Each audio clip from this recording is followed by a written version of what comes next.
welcome. As you are coming in, you have a chat box there, and you can certainly say hello to everyone, tell us where you're joining us from.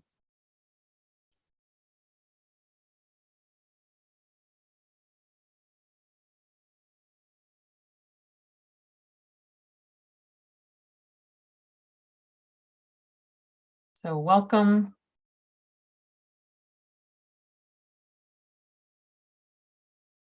Allison, do you want to maybe just give a little guidance on how to use the chat and the Q&A, and then we will go ahead and go from there. Sure. So you may notice that there are two options in the webinar to use for discussion. So you have a Q&A box and a chat box. If the Q&A isn't enabled for you yet, we will be enabling it here in a little bit. And what we'd like you to do is share where you're from, as Joanne mentioned in the chat box, but the Q&A, these will be questions that we curate for further on in the discussion, and we'll save those either for the end or to weave in to our discussion as we go. So feel free to leave those there, and we will attend to each of them. Thank you for contributing in that way. It's always good to get feedback and hear as you're pondering the discussion as well. All right, thank you. So before I introduce the panelists, I just wanted to give you a brief history of Scholé Academy. Some of you might be current families, some of you could be new to Scholé Academy and just coming to us tonight. So Scholé Academy is an educational service line within Classical Academic Press, the publishing company that started in 2000.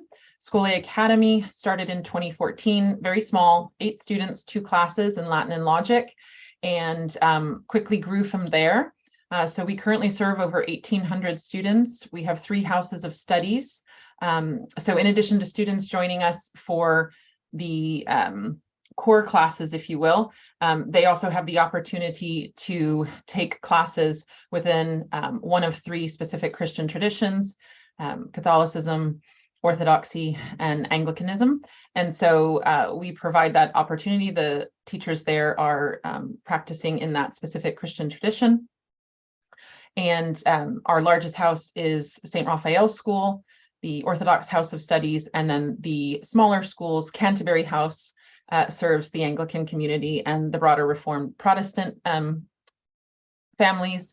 And then Aquinas House serves the Catholic House of Studies, and our Catholic families can take classes there as well. So we'll continue to grow those houses class at a time, where St. Raphael's School was already an online classical Orthodox school that we acquired in 2018. So our classes are live, relational, Christian, and certainly classical. And so we just encourage you to visit our website at scholeacademy.com to learn more about us.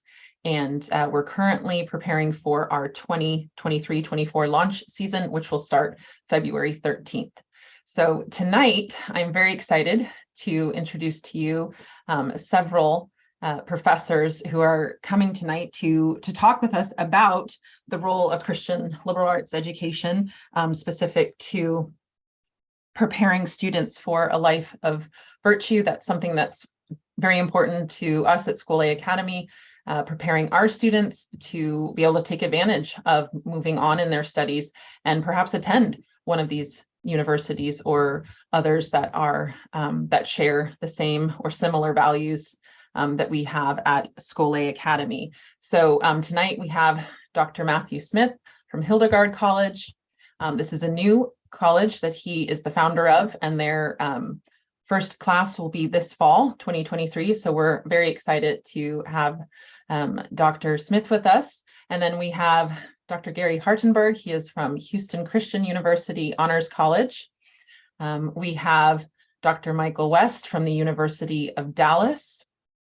And we have Dr. Kathryn Smith from Eastern University. So some of these faces, if you joined us in the first panel, you recognize. And then, of course, I'm delighted that we have new faces joining us tonight. And then I don't want to leave out Allison Haley. She is our academic support and technology specialist. And we also have Christy Stoddard, who is our new culture and events coordinator. So we're all here to support you just in terms of follow-up after tonight's event. And if you have registered, you'll receive a recording. And then you also have received pre-panel information and emails that allow you to follow up with any of the panelists here and their specific programs. So with that, I'd like to kind of stop sharing the screen and open it up so everyone can kind of have a clear view. Tonight's format is really just to dive into what hopefully will be a great conversation.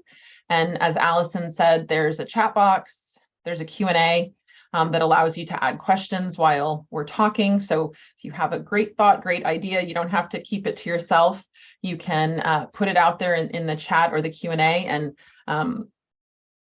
myself, Allison, and Christy will kind of be tracking those comments and making sure that, and questions that we have a chance to bring them in. But I'd like to start with our first question and put it out to our panelists in no particular order. So I know someone will grab this and start the conversation. But so at Scholé Academy, students receive excellent classical instruction that leads to wisdom and mastery. Our courses of study cultivate unrushed learning with meaningful, deep engagement of fewer books and concepts, so that the learning is memorable, enjoyable, and permanent. Scholé Academy instructors create an atmosphere of restful learning, and we strive to model peace, tranquility, love for subject, and of course, utilize methods of evaluation to assess their understanding and mastery of the subject, rather than just input and output of facts. So knowing that that kind of describes our program and our students, how might a Scholé Academy student be prepared for your classroom or your program? And then maybe tell us what you are teaching this year, or if you're not teaching, your current work projects, involvement there at your college or program or university, and describe the best prepared students for your classroom.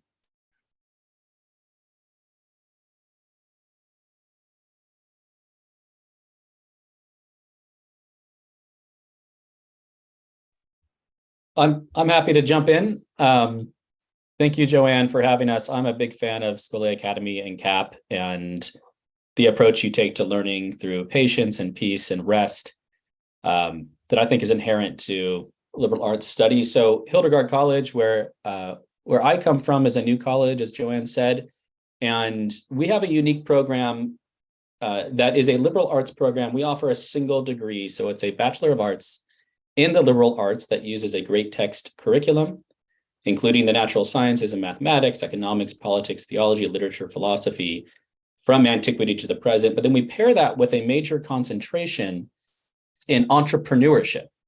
And so this is kind of a unique combination. And so to give you a sense of what I'm teaching and what we're teaching this coming fall, as students, our inaugural freshman class begin, students will be studying, on the one hand, Gilgamesh and Herodotus and the epics of Homer and Plato, Aristotle's physics, Nicomachus on mathematics. At the same time, they'll be studying Euclid's elements of geometry and thinking about the nature of human reason. And then they'll also be in a course on economics and purpose-driven organizations in the entrepreneurship concentration. So this paints a picture of what we call a polymath, which is an old-fashioned term for somebody who isn't an expert in one thing, but proficient in many things. So we get the question all the time, how can I help prepare my students for a school like Hildegard College or great text programs like those that exist at the other college and universities on this panel? And my advice is not to prescribe a curriculum so much as to just encourage a Scholé approach, as we might describe it, to reading deeply or reading in a polymathic way, by which I mean looking for order and purpose as you're reading. And how do you do this? Just two kind of words of advice that we tend to give families and prospective students. One is read entire books, open a book, even if it's intimidating, and read the entire thing. And the other is asking questions of the book and specifically trying to discern what the question is that the book is asking. So this is how we read. We ask the question as we're opening, Aristotle's Politics or Plato's Republic or whatever it is. What is the problem that this book was written to solve? So this might be Leibniz's papers on calculus, where he invented calculus. And we ask not what is calculus, but also what is the problem that calculus was invented to solve as it's expressed in this particular text. And so my advice is always to read more deeply, to encourage your students, or if you're a student yourself, to open a book and read patiently, ask the question, what is this book? What is the problem this book is looking to solve? And see if you can find passages that articulate that. See if you can, after finishing the book, answer the question yourself in the words of that author. So that's the advice I would give. Excited to hear what other panelists have to say. Thanks, Dr. Smith. I want to just jump back in really quickly. I'm so sorry, Dr. Mayo, I did not introduce you, and I know I wasn't sure at the time when I was introducing everyone if you were here and I just missed you, but welcome everyone. Dr. Mayo's here from Grove City College. So thank you. I'm so sorry about that. Technological issues on my end, and I would love to blame it on Vulcan, the god of technology. It may have just been me. So anyway, thank you. Well, it's great to have you, and I apologize. I don't know quite when you jumped in, so we've just started, and the first question I put out there is really a way for everyone to introduce themselves, just by kind of talking about what you're teaching this year and describing the best prepared student for your classroom. So that's what we've just heard from Dr. Smith.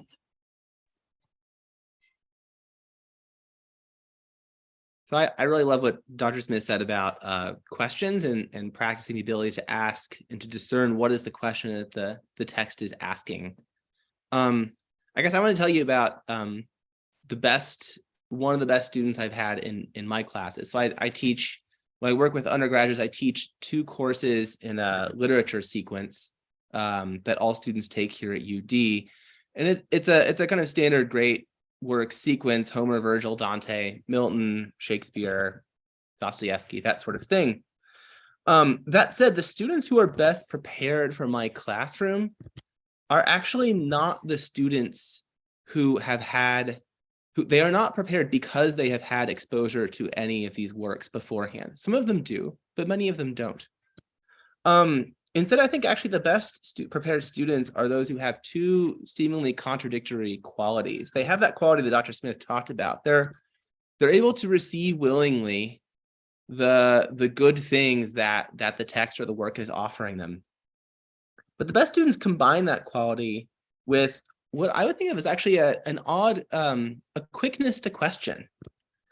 What I mean is that the best students are not scornful of old books, but they are not always willing to receive them without a challenge. Those challenges are what we tend to call good discussion questions, for what it's worth, that really set something off in a classroom. So here's an example that I thought of. I was doing Divine Comedy, day 1, and we were talking about how Dante knew all of these people who he put in his hell. And a student asked a very kind of short, quick question. She asked it kind of suspiciously. She said, wait a minute, is Dante committing the sin of detraction? And detraction, for those of you who haven't looked at the definition lately, can be defined as disclosing another's faults and failings without a good reason. Now, this question really stumped our class because we all sort of had this piety toward Dante, and we all thought, Dante's great, of course, it's a great poem. And she raises this question that she was like, if I wrote this poem, I don't know that I would write this because I would have to talk about my friends. And this raised, I think, a really important question. It helped me to see how much rides on that clause without a good reason in the definition of detraction. Because if Dante had really had a good reason for telling someone's faults, then it wouldn't be sinful for him to write the book. So what would be a good reason for writing the book? Well, we kind of worked this question around as a class, and what we kind of came to is that, well, Dante's basically taking the risk that his book is good enough that it's worth running this risk. there's something risky and a little dangerous about this book. That this book, Dante's aim, he's trying to write a poem so good for us as readers, it's going to bring us to a kind of holiness and vision of God, that this poem is worth him sharing the secret sins of his contemporaries. And I loved the way that student saw herself and saw like a real moral dilemma that Dante was facing, and raised the question for the room. So for what it's worth, the best prepared students are not those who have read all of Dante in Italian or all of Homer in Greek. That can be useful. The best students are actually those who are ready to read carefully and at the same time to call into question what doesn't sit right with them in those kind of books in a way that benefits themselves and other students, and in this student's case, me, their professor, as well.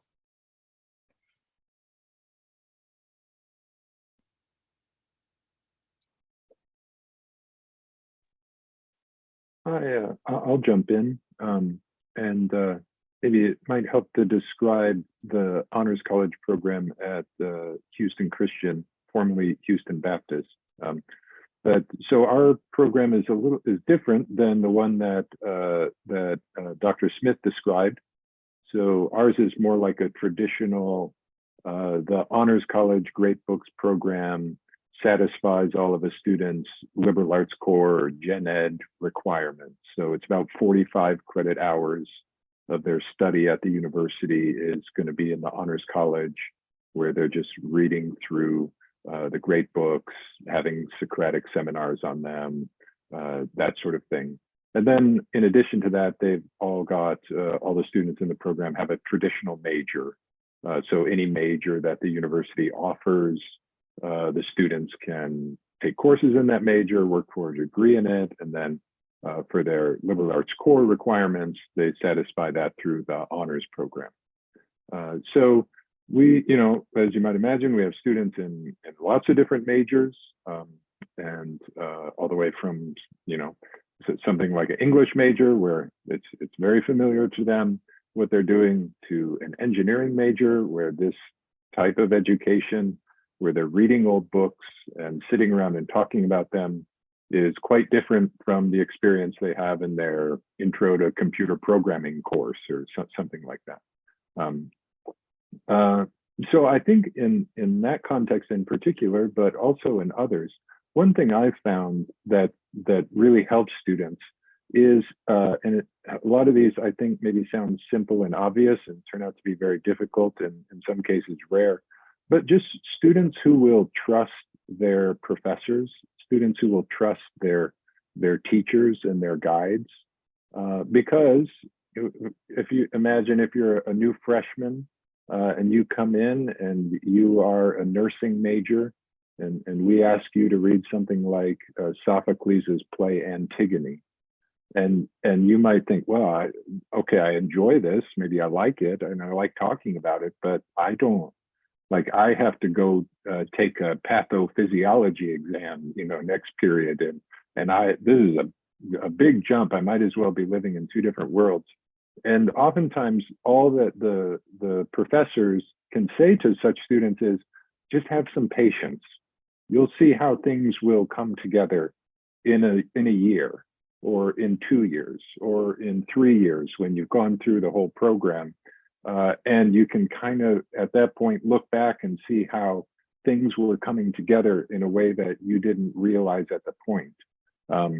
So, some of our best testimonials are from students who take these majors that you would think have no connection to reading great books, especially old books, and talking about them. And what they frequently report is, I didn't realize it at the time, but now looking back, I see that, in nursing, I'm learning these practical skills of how to alleviate suffering and patience. And then when we read Plato and Aristotle, I was learning about the nature of suffering and whether there's any redemptive qualities in it and that sort of thing.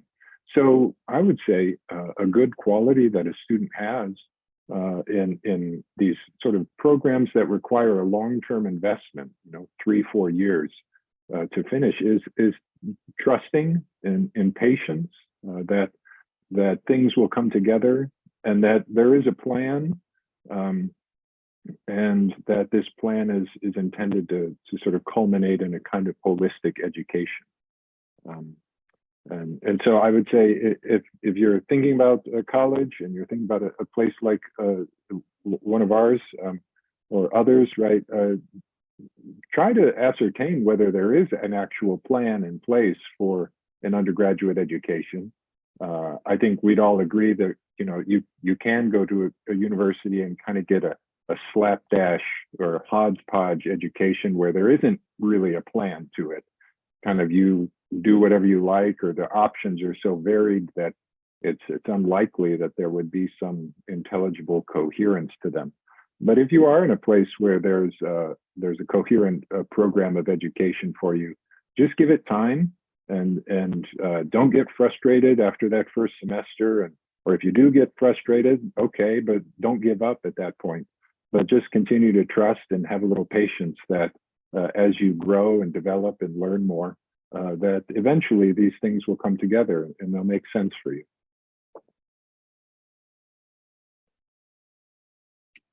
Well, I'll follow what Dr. Hartenburg said, especially because our programs seem very similar.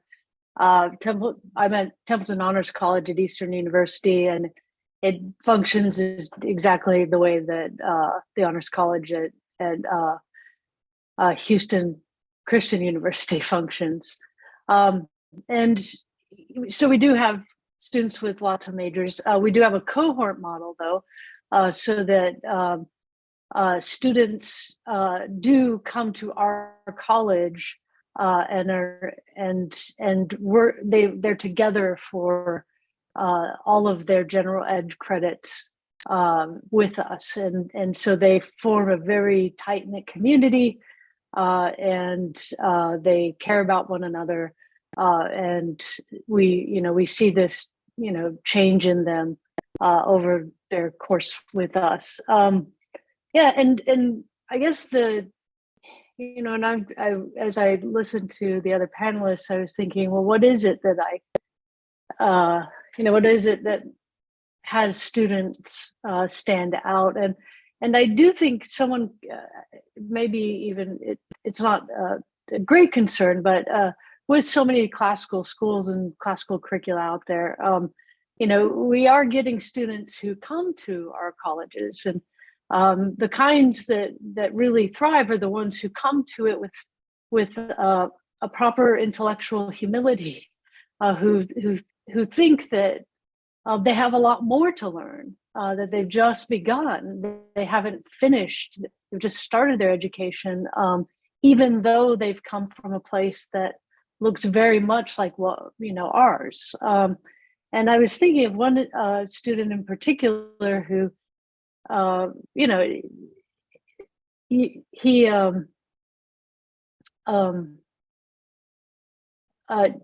he actually needed intellectual humility, but sort of got it in the setting of the community, so that he he saw sort of his where he was, and it was a kind of I've already done this, I'm really the expert, I've already gone through this kind of education, and the fact that the true education is a kind of communal activity, that it's not a contest, and it really isn't. You don't make friends if you don't look at them as if you look at them as someone you're trying to best in a discussion.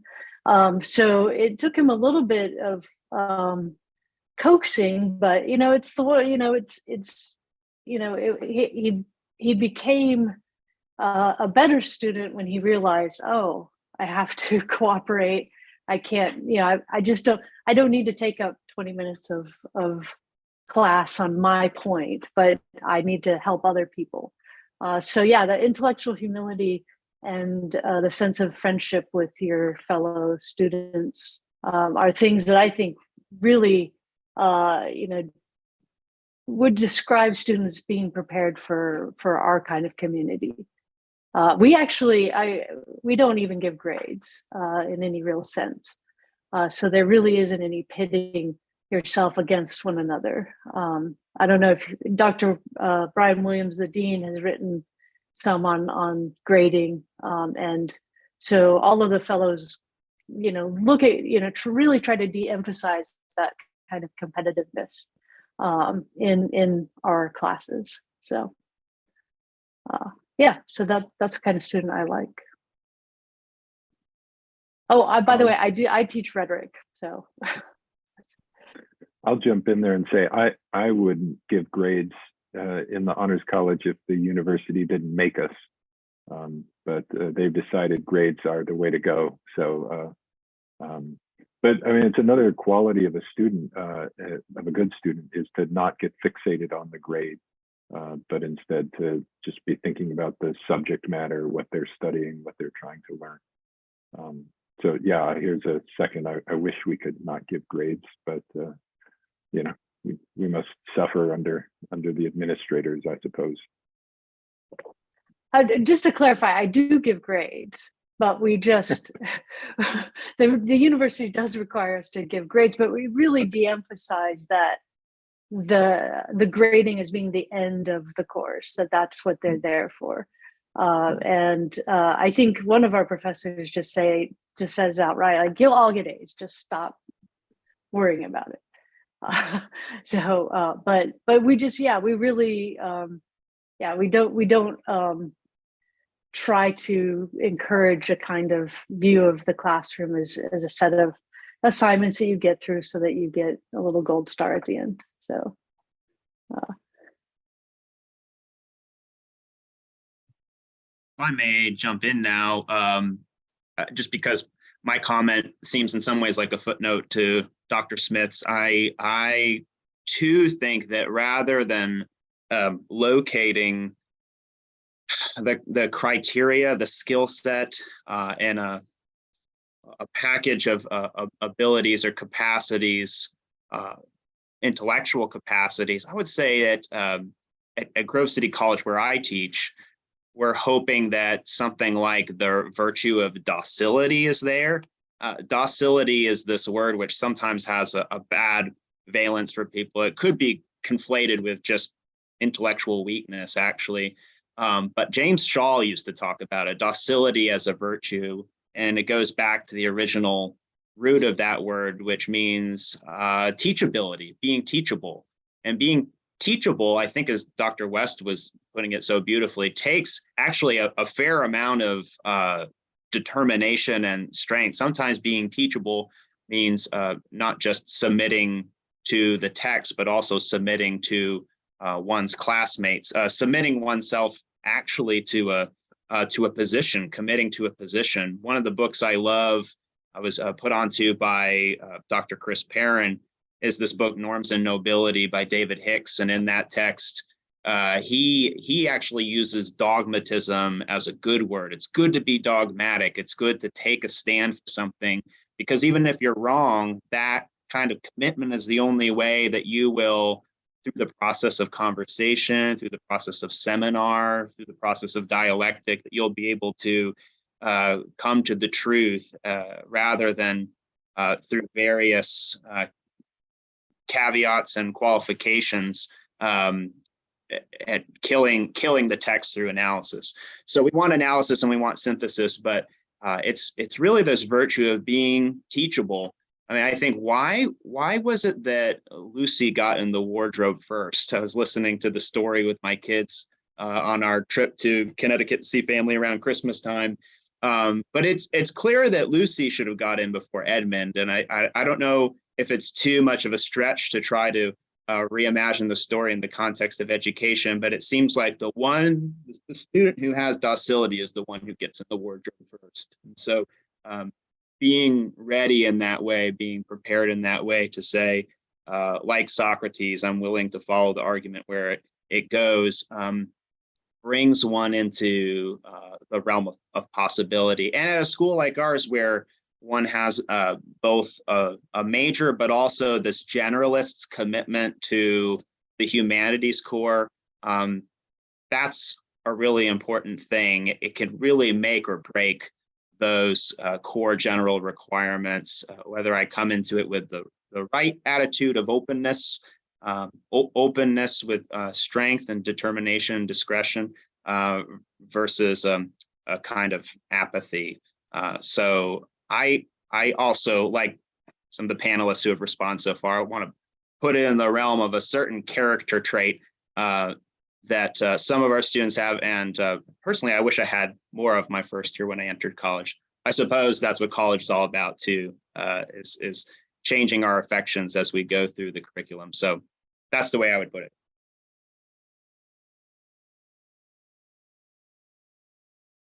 I'm thinking of something just after listening to everyone. Something I would add to that list, if I'm following what everyone's saying, is that a student being prepared to come into probably any one of these programs or similar programs is to be vulnerable. And kind of like what you were saying, Dr. Mayo, I think about myself in my first year of college, and I didn't want anybody to see my weaknesses. And maybe that says, you know, certainly that says things about me at the age of 18, but over time, experience, you know, getting beat up a little bit just through life, maturity, and now, you know, in your 40s, you kind of let go of all that stuff. But I wonder too, maybe if anyone has anything else that they want to say, just in terms of preparing, being a young person, preparing yourself for college. And, you know, if people are listening tonight or they're, you know, listening to the recording, thinking about not so much what, first and foremost, what books have I read, or, you know, what's my GPA, or what's this, but like, who am I as a person in terms of my virtues and my vice? Like, what my, you know, where am I as I'm filling out this application, coming into this university? And vulnerability is something that really sticks with me right now. Yeah, and Joanne, if I'm putting myself in a parent's position, for instance, and I'm hearing this theme to what I think all of us said, which is it doesn't matter so much.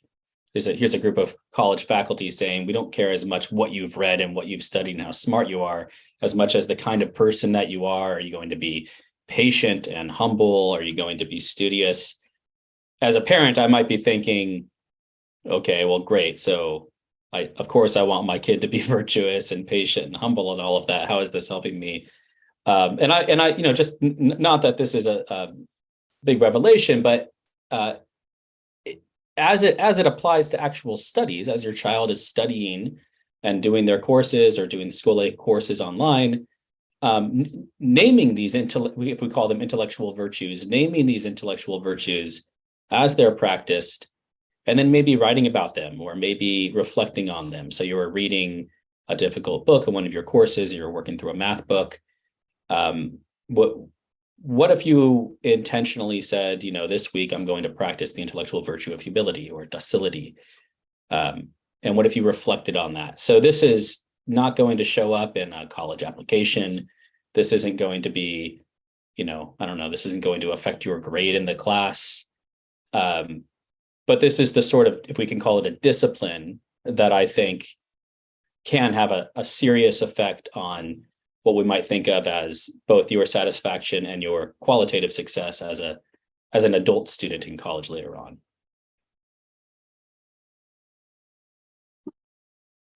I'll add maybe a slightly different angle on this. And I had a student recently who was a vocal performance major at the university and came in as a freshman and did a really excellent job in the seminars in our program.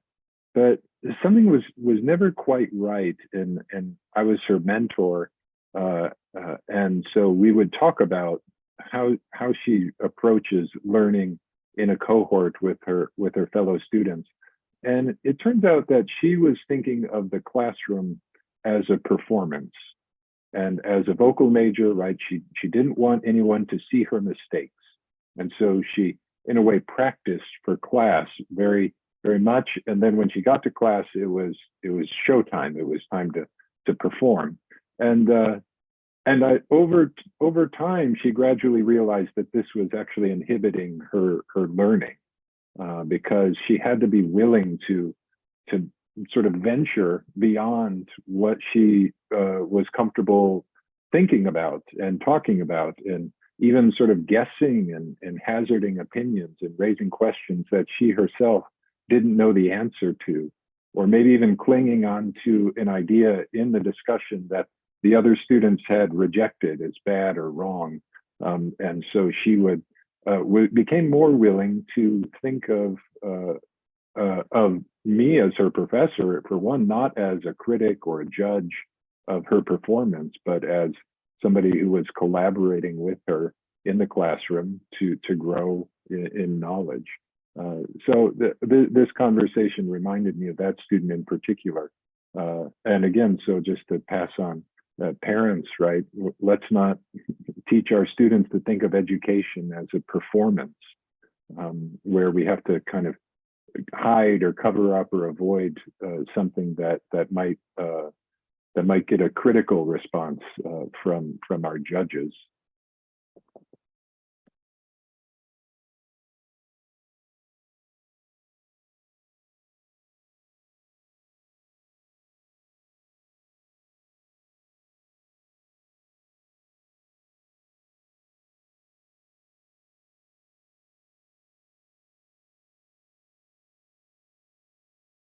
So I'm just thinking in terms of what we're talking about here, and your last comment, Dr. Hartenburg, about not thinking of the classroom as the arena for a performance and to be authentic in your studies. And of course, I connect that to, well, as modern people, we've grown up in a culture, certainly I did, where it kind of was about the performance in terms of why we study hard, why we get the grade. And then even adults asking young people, well, what do you want to be when you grow up, and what school you want to go to? Or, if it's centered around, athletics or scholarships, or and scholarships for music or dance or anything. It doesn't have to always be connected to sports. So I think that might not be always the case with families who are seeking a classical education, although there still is that tendency,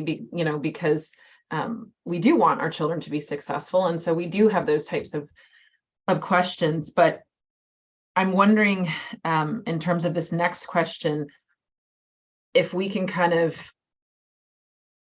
think differently about it. And so the question isn't so much, how does the liberal arts education or particularly your program prepare students to enter the world in the way that we're talking, or the way that that scenario that I kind of painted, or even the way, that I was used to growing up, or maybe some of you have experienced. But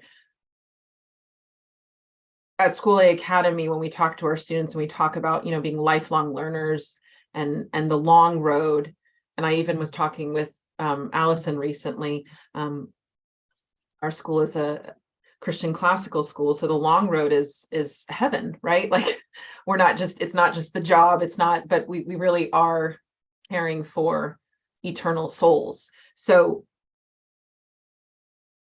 what or how does your program kind of prepare students for that long road, and not so much graduation, the job, success at 45 or whatever the plan is?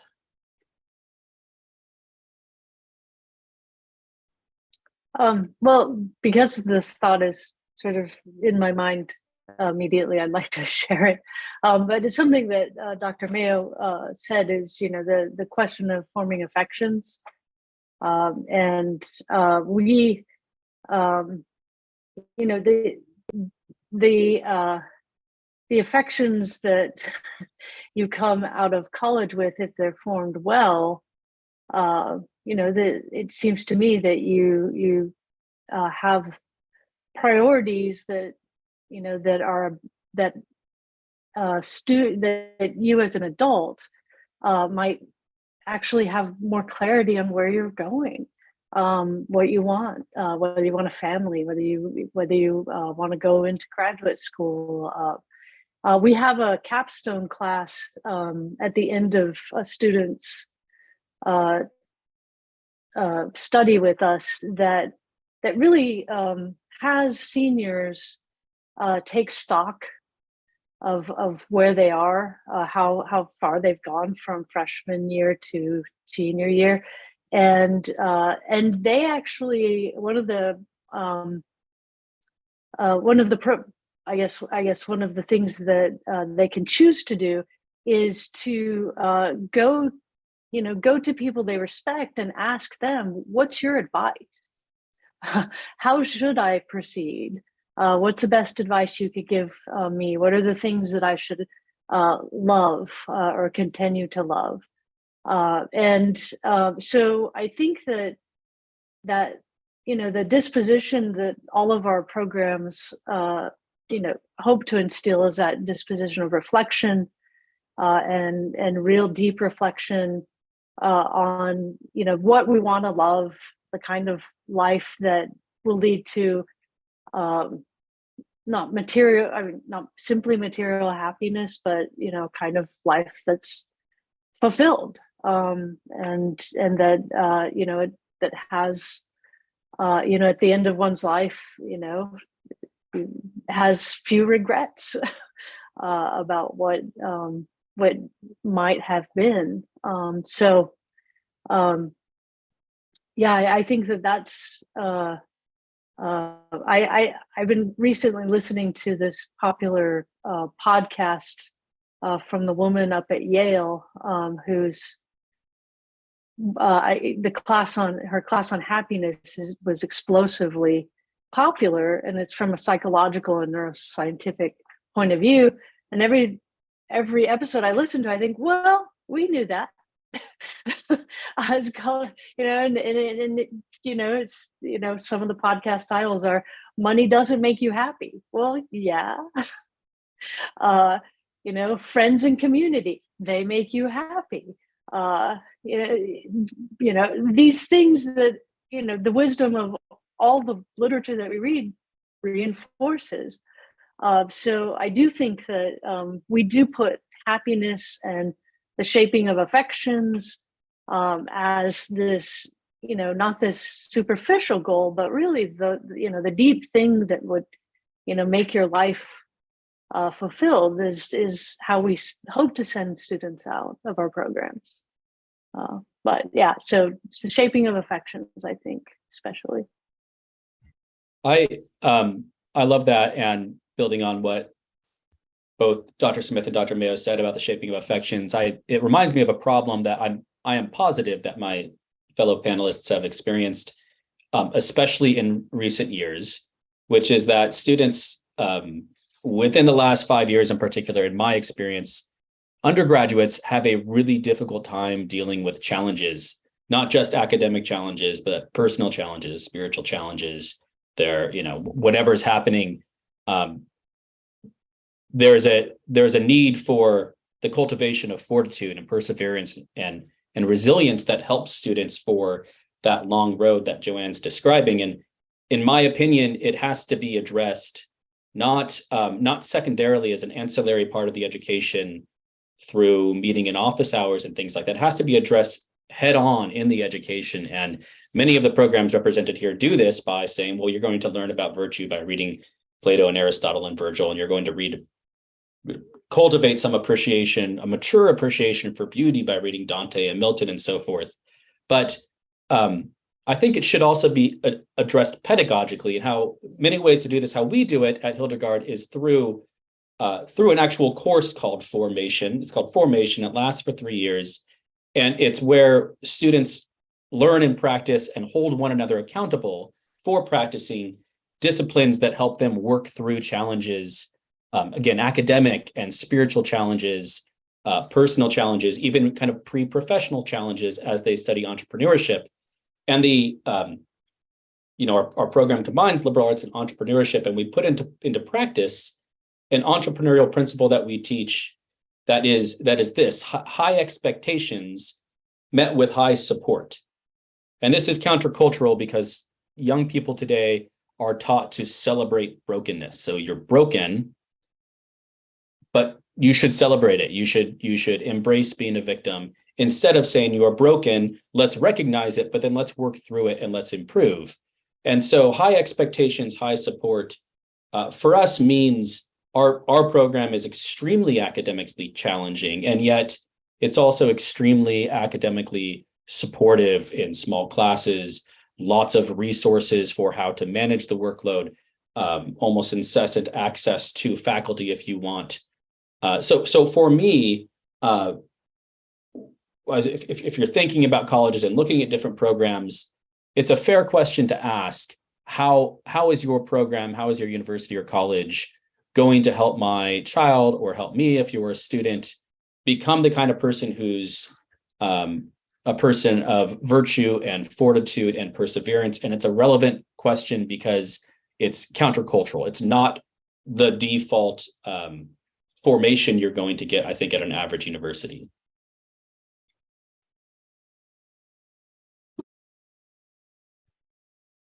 I'll talk about when I was first an undergraduate at the University of Dallas, which is where I work now. And I picked up in about a week that there were two things that people thought were really important. One was that it was important to pray and to pray well. And the other was that was worth your time. And the other was that it's important to learn to read books carefully and deeply, and to be able to talk about them with other people. And when I came back to work at the University of Dallas in 2019, that has not changed. When I think about things that like there's this wide agreement on across the faculty, it's that people think both of those things are really important. And so what that does is it forms your loves, and it helps you have good desires, because those are great desires. And I'm grateful that I just looked back into this university. And I guess I would say that if those are important things that you desire for yourself, if you're a high school student, or for your child, if you're a parent, then we're a school where those are going to be the prevailing winds, that those two things are really important. The other thing I'll say is that we're a residential college. And so what that means is that when I go to Mass on campus, I'm there with my students, whether it's a weekday or if it's a weekend with my children. And so that the faculty act as these models. I remember looking at faculty and thinking, oh, that person's much smarter than me, and that person takes time to pray. And that was really important, like very specific people I have in mind. And then the other one is, I think faculty act as this kind of leaven to the 1,500 wild undergraduates on campus who are just like any other 18 to 22-year-olds. You know, they have all of the good things and all of the bad things that you would expect. And so that there are adults who have a presence on campus, and that most faculty live close by, and you see kids on campus a lot. I think that's important for the undergraduates, and they tell us that. And then students, you know, we're close enough that the students come over at the end of every semester, and they experience our lives, and so they get a chance to interact with us as people. And this is a way in which we do give advice. If someone asks for advice, I will give it to a student. But my hope is that the model that we offer is doing more than any particular tips I might give to a student, which may or may not land on deaf ears. That's very well put. I was just talking with a colleague here at the college, Lee Wishing, a couple of days ago. We were talking about the importance of wisdom orientation within education. And of course, wisdom is something that demands intellectual virtues, moral virtues, all that together. But if you try to, go through some kind of analysis and get to a place where I say, well, here are all the necessary and sufficient conditions for what it means to be the kind of wise person, student, integrated student we hope is emerging into adulthood. That's really hard. First of all, it's really hard to do. Second of all, what really matters is actually, I think at the end of the day, how faculty are presenting the life we're inviting students into in the classroom. I remember when I was a student at Grove City, during my undergraduate experience, I remember somebody who taught our humanities, civilization, culture, and the arts course. He said he was talking about pedagogy because I was sort of interested in teaching, and he was giving me tips about teaching. And he said, well, when I'm up here talking about whatever it is, if I'm talking about Monet or I'm talking about the Surprise Symphony from Haydn, whatever it is, I'm just doing what I would normally be doing, listening to this work, only I'm doing it in a public space. And it dawned on me in this profound way that there was this, that to get back to the element of performance, that this teacher was really trying to do on a large scale what he was already committed to in his personal life. That to me is one of the things that's it's such a blessing. On one hand, it seems so easy, that idea of simply taking my affections, my likings, my interest in a work and bringing it into the classroom space. It's also really challenging to think about what a great responsibility that is to do that effectively. So I suppose when it comes to something like the question of what's the student we hope to form through the 4 years of education that we offer at Grove City, we ought to be saying, and I think it's our conscious desire to do this, that we want to come into the class and do the kinds of things that we hope a student will do, pursuing a life of the mind, pursuing a life of goodness after college.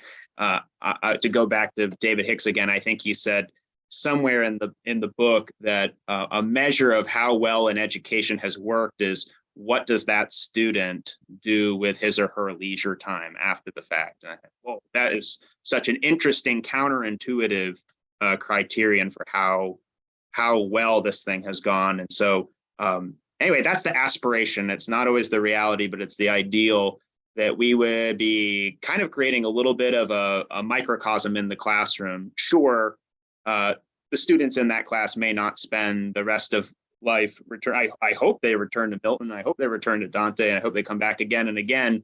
But even if that's not the case, that we would be performing on a small scale some of the loves and some of the likings and some of the acts of charity and humility that we hope will be characteristic of the years to come in that student's life.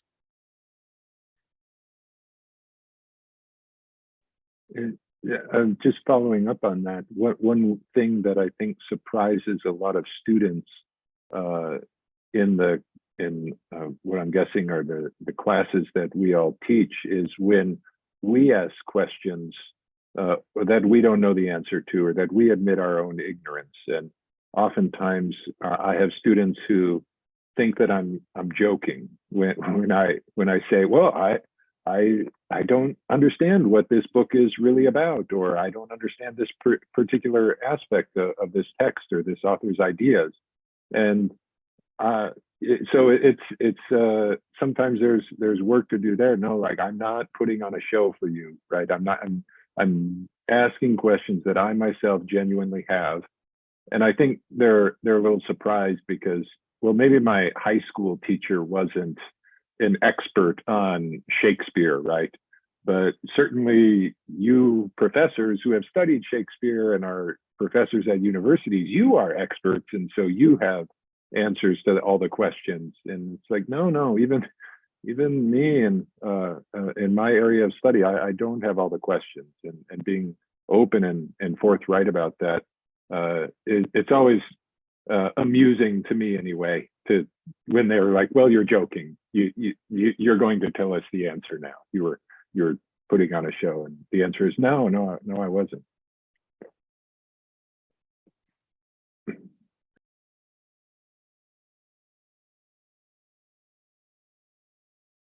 I like very much what everyone is saying. And I mean, my children are very young, so it'll be several years before that happens. But what everyone is describing, again, just going back to that idea of the authentic professor, the authentic student, like Dr. Mayo said, and Dr. West said about, making sure that you're sharing as a professor, you're sharing your way of life, your way of study. You're inviting them into that space. And that space isn't just the classroom. It goes beyond that on the campus, through projects, through works, through fellowship, through, that community activity that, Dr. Kathryn Smith had mentioned as well. Something at Scholé Academy, just with our teachers, we say, the faculty of friendship, but that friendship extends also to students. So there's a lot there to think about. Before I go to my final question for the night, I wanted to see if we had any questions that have come in through the chat or Q&A. I know we've had guests staying with us from the beginning and a few that have popped in midway.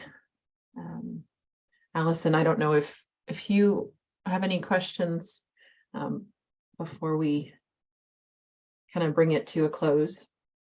Yeah, one of the questions is how would you encourage families as they're exploring college options to get a taste for the vision that faculty collectively have in this regard of mentorship? How do they get a taste for whether instructors share this vision that we're talking about of kind of doing life in front of and beside the students, as especially Dr. Michael West, you mentioned going to church and at Mass, and the students seeing your family and your children there, and that's really powerful. So any advice on how parents can get a glimpse into that, especially if you're only visiting for one weekend or a day? If there's a church, go and see who's there. If you sit in on a class, see if I would say if you sit in on, you would want to sit in on maybe 2 classes.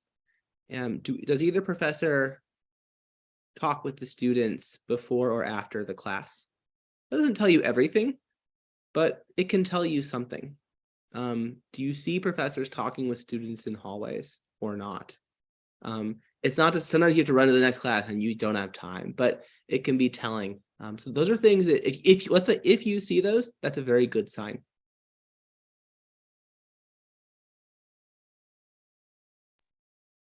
I'll add one thing you could do as a parent is to ask whether faculty are required to engage in mentoring kind of relationships with their students.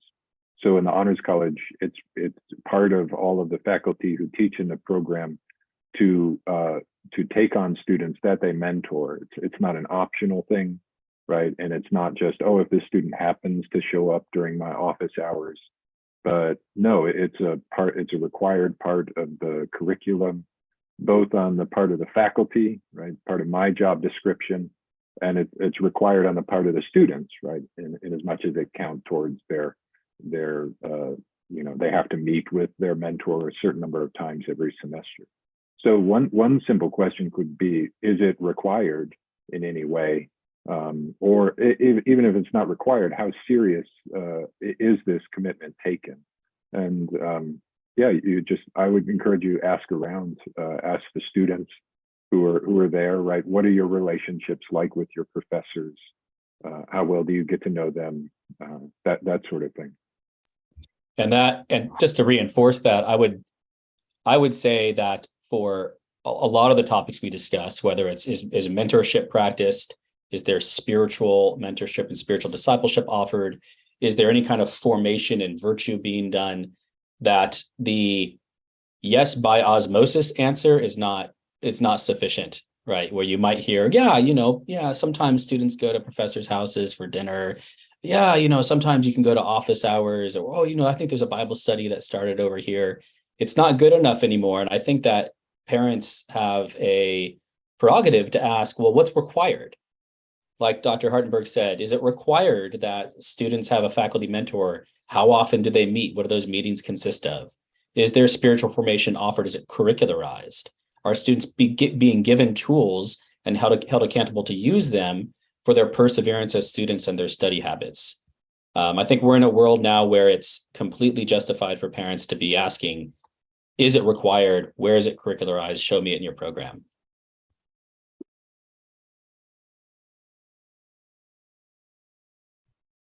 Maybe another piece on curriculum.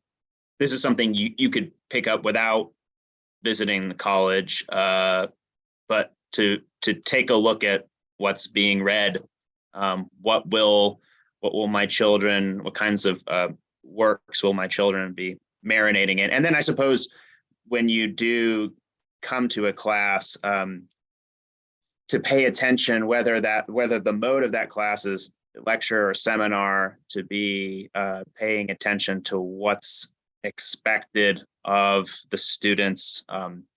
Do you see active imagination in the faces of those present?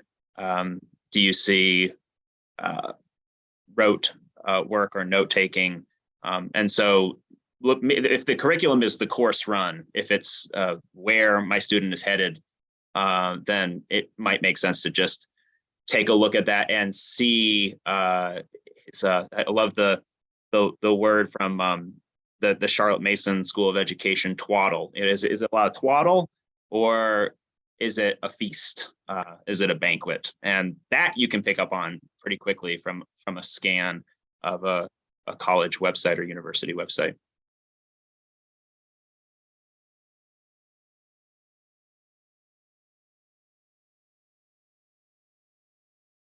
Those are all really great suggestions.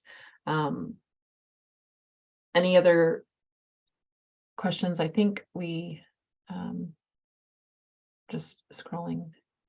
All right, well, my final question tonight, but before I get to that, I thought I would see if anyone just had a last thought, or even a lingering question that they had, that any one of the panelists wanted to put out there before we close with our what I call fun question to leave everyone with.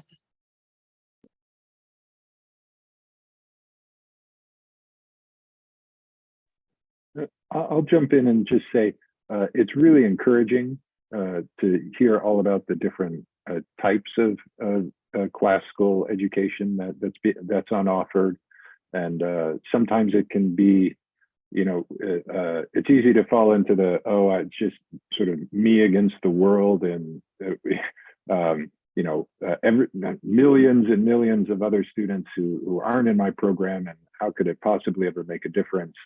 But it's just really encouraging. And I'd encourage parents, cast your net widely for each of your children. And then I think Joanne, you and I had talked about also cast the net widely about no college at all, right? And other forms of formation that could take place. But I'll just say it's really encouraging to be part of this, and to hear all the good work that my colleagues are doing at other places, and multiply that times hundreds and hopefully thousands, and it's good reason to be hopeful.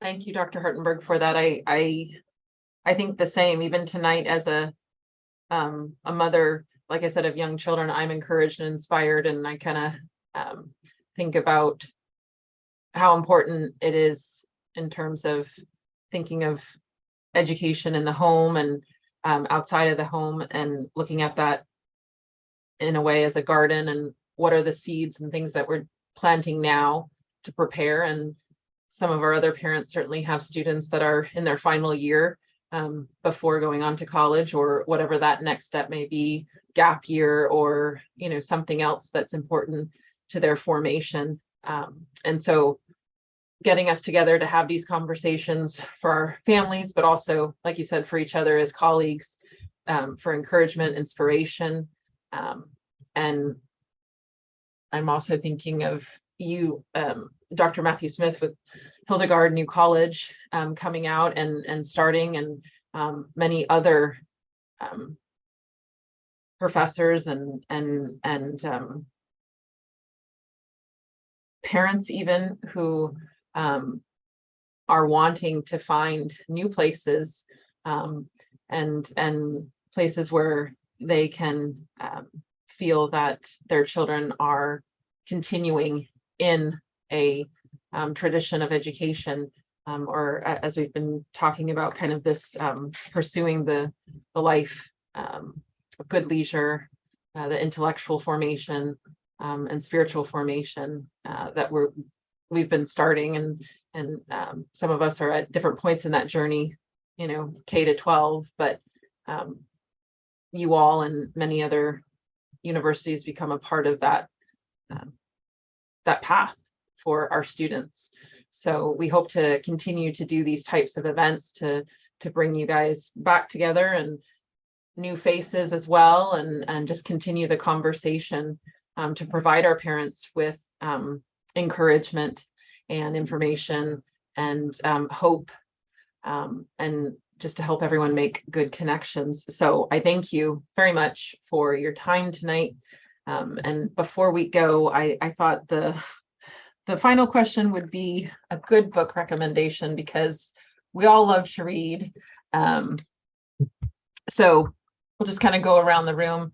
I'll start with Dr. Mayo. If you had a book that you would put in the hands of a 17 or 18-year-old before they came on to campus or class with you, what would that book be?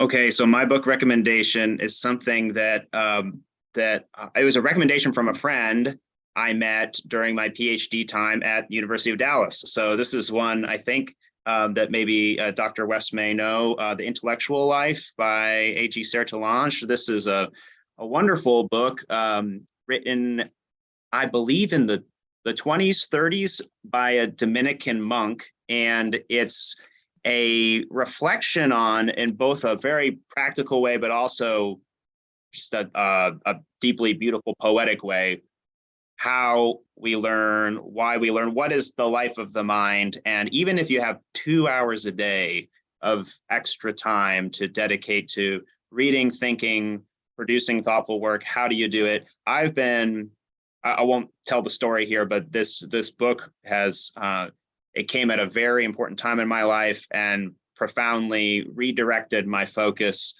for what it means to do what I do. And I would say that in a kind of broad ecumenical sense, this book, though it's rooted in the Catholic tradition, has much content that is mere Christian and would be helpful to students who are trying to get a sense of the what do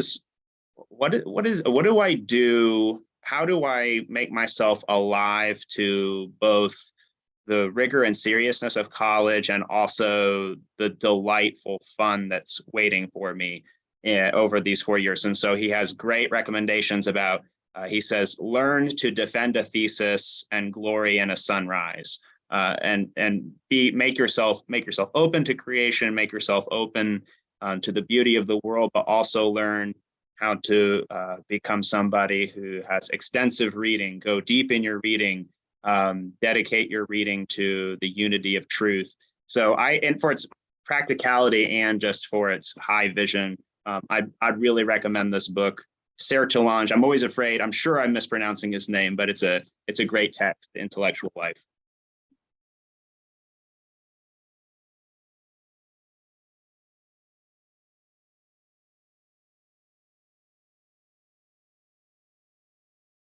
Thanks, Dr. Mayo. Dr. West, what would be your book recommendation? So I was hoping to go last, but my guess is mine is the shortest book. We'll find out. Mine is 59 pages because it's a book of poems, which is T.S. Eliot's Four Quartets, which you can get in this groovy late 60s edition, although there's many other editions as well. And I guess the reason I thought of this is that they're worth reading aloud. They sound lovely. Read them with your parents aloud. That's my suggestion. Or read them in a room by yourself aloud. I've done that as well many times. Even if you have no idea what they're saying sometimes. I think that these poems are difficult, and I think that's actually a great practice for college. As Matthew Smith was saying, This is a way to practice finding your way, even when something seems way more difficult than you think you can handle. And then when you begin to find your way with these poems, or they find their way with you, the reward will be worth it. The other reason is that I really admire T.S. Eliot as a figure, because he's deeply traditional and backward looking in all kinds of ways that I love. And he's also completely forward looking. He writes this avant-garde, disjointed modernist poetry. And I also love that. And, Scholé Academy is an online classical Christian homeschool, right? T.S. Eliot would love this, right? It's fully up to date, it's fully ancient, ever new. And Eliot really models that. He's also fearless. I think he knows that the task is recovery of what may have been lost, and at the same time, it's a task of renewal of a living tradition that's going to take new and unexpected shapes. And I mean, that all comes through in the poetry. He's also, like I said, he's not afraid. He's not afraid to write poems that might be too hard for people. He's not afraid to talk to the right kind of to the wrong kind of people. And I love his courage, and wish it for those of us on this panel and those of us attending, and for those of you who are heading off to college this year or in the near future. Thank you. Dr. Matthew Smith, would you like to give us your book recommendation? Yeah, so last time you asked me this question, I think I said The Abolition of Man by C.S. Lewis. I think a really good one for thinking about education. This time I'll say something different. I'm going to recommend Cicero's treatise on friendship, De Amicitia, on friendship. The undergraduates are shaped at least as much by the friends they make in college as by the academics. I think that, to be fair, probably way more by their friends than they are by the academics. So it's worth spending some time before college and thinking about what is a true friendship, what is a false friendship, how do you cultivate true friendships, and Cicero is a good conversation partner there. So On Friendship by Cicero. Thank you. Dr. Kathryn Smith, what's your recommendation for us? Well, this is just such a hard question for me to answer. Last time I would recommend I recommended Crime and Punishment, but I guess I didn't really consider, well, what did the 18-year-old Kathryn Smith need? What did I need? So yeah, and that's kind of how I'm trying to view the question. And for me, I think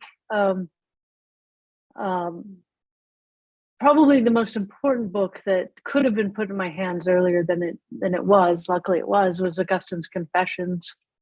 And that was it was just such a surprising book for what it does, what it does to you as a person. And it really is about a young man. So being educated and, trying to find out what's true, what he believes. So that journey with Augustine, I think is profound. So that would be mine. Thank you. Dr. Hartenburg, what would be your recommendation? So I think, unfortunately for Dr. West, my book is shorter than the one he recommended. So, and it's a book by an ancient philosopher, a Stoic named Epictetus, and the book is just called The Handbook, or sometimes goes by its Greek name, the Enchiridion, which is just Greek for handbook. And it's great. It's about 35 pages, I think it speaks to something Dr. Smith was talking about, the need for students to develop resilience and a certain mindset that will allow them to overcome obstacles. Stoicism has been a fad for at least the last 10 years, and people sort of rediscovering this ancient way of life. And Epictetus was one of the foremost sort of philosophers in the Stoic tradition. So I recommend it.